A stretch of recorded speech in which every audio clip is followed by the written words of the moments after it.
I know this is a volleyball shirt, but we're seriously talking about basketball. Again. Hey, what's up everybody? It's Drew, better known as RockChalk01, and in this video we're going to be going back to my 2021-2022 Big 12 men's basketball predictions and revealing the results to them, which some of them kind of sucked. So yeah, I made predictions back in October and basically predicted on where each team would finish in the Big 12 men's basketball standings for this year. And some of them were actually surprising and some of them were very far-fetched and way off. Now, if you haven't gone back and looked at my other prediction results, I basically do a point system. And if I am one position, whether it's one position forward or one position backwards, I get 1 point. And if I get it correctly on the nose, it's 3 points. So without further ado, here's my predictions and the results to them. 10th, Iowa State. Well, off to a bad start, eh? Iowa State, I predicted that the Cyclones would finish in dead last, 10th place, and they finished in 7th place.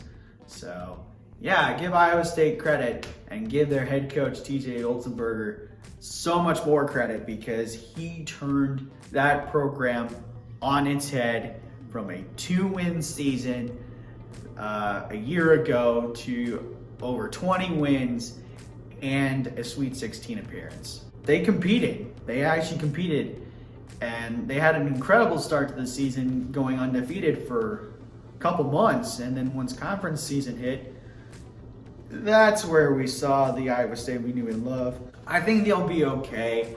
They're a team that seems like they'll be more towards the middle of the pack. But yeah, with my prediction of them being in dead last, I got this one wrong. 9th, K-State. Well, that didn't take very long. I got one right. Kansas State, I predicted that the Wildcats would finish in 9th place, and they actually finished 9th place after having a season that, it just was so much heartbreak. I don't know how many one-possession losses this team had, but boy, it was way too many. Not only that, they gave up one of the largest comebacks in KU's basketball history after K-State was up 17 points and let the Hawks come all the way back to win by 3. And to make matters worse, Nigel Pack is now gone from Kansas State and Bruce Weber resigned. Good luck. I just don't see the Wildcats doing any better than what they did this season because now they got a new head coach. Granted, he is one of Baylor's former assistants, but yeah, so unfortunately K-State didn't do well this season, but they did give me 3 points, so I'm now at 3 points. 8th, TCU. Wow, I can't believe I predicted that. TCU, I predicted that the Horned Frogs would finish in 8th place, and they finished 5th place. That was stupid. Give Jamie Dixon and his entire squad a bunch of credit. They played and they fought to the very end. They had some incredible guys. Eddie Lampkin is a beast down low. You got Mike Miles Jr. being one of the best guards, and he is returning, so they'll still be prominent. And yeah, they gave Baylor, they gave Texas, they gave Texas Tech and Kansas a run for its money and actually beat some of these teams, which include Kansas and Fort Worth. But yeah, I even saw a couple days ago that TCU right now in the way early top 25 rankings is number 10. Now, if that actually is happening, that's about as bad as saying my mom and dad are 35 and I'm currently 22. That's just weird. But yeah, give TCU a bunch of credit this season, and unfortunately they don't give me any points. So yeah, I'm still stuck at 3 points.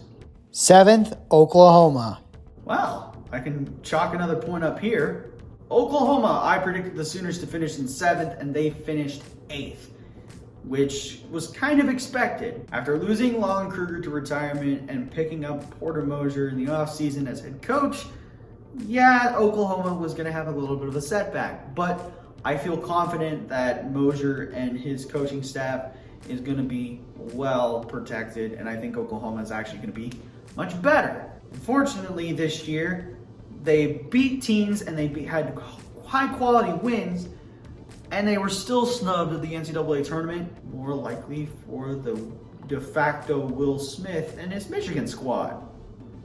Yeah, I said that. So yeah, unfortunately, I didn't get the number correct, but since I was on one off, I do get a point. So now I'm up to 4 points.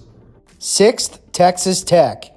Well, I apologize in advance. Texas Tech, I predicted the Red Raiders to finish in 6th place, and they finished 3rd in the conference.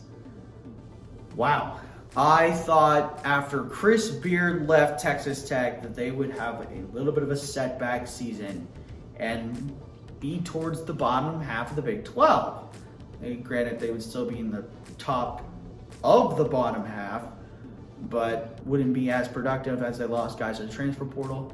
But they did pick up guys in the transfer portal. Bryson Williams is a good example, and he had an incredible season. In fact, Mark Adams, I didn't think he was going to be a great coach. He won Big 12 Coach of the Year and took the Red Raiders all the way to the Sweet 16 this year. I'm an idiot. So yeah, I think Texas Tech is in good hands, and I think they have a good running to be in the conversation for a Big 12 title for the near future. So yeah, I'm not getting any points for this.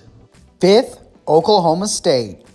Despite not making the NCAA tournament and having a postseason ban, I do get a point for this. Oklahoma State, I predicted that the Cowboys would finish in 5th, and they finished in 6th.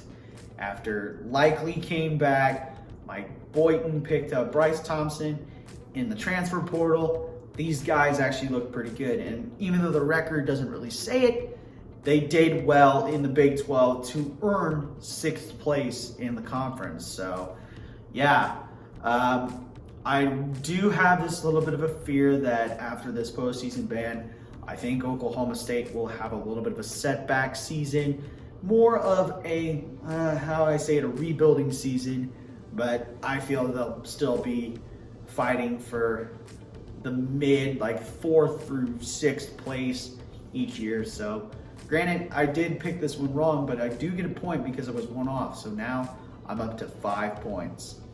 4th, West Virginia. Well, my biggest regret of these predictions. West Virginia, I predicted that the Mountaineers would finish 4th, and they finished 10th place. Dead last.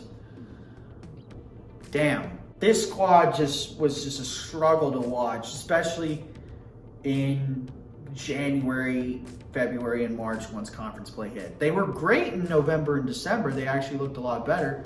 But soon as January and the winter months hit, maybe it's because they did lose Oscar Tshiebwe in the transfer portal to Kentucky.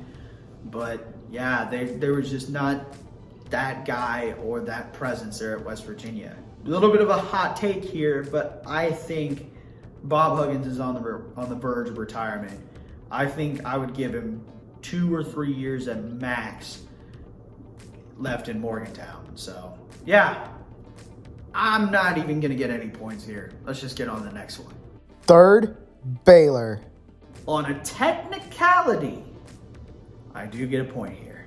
Baylor, I predicted that the Bears would finish in 3rd place, and they actually finished tied for 1st, but on a technicality, they finished 2nd. Because why? They got the number 2 seed in the Big 12 tournament. And also KU had a better record. So yeah, it all depended on what happened in the Big 12 tournament to really decide this and make the results more clear.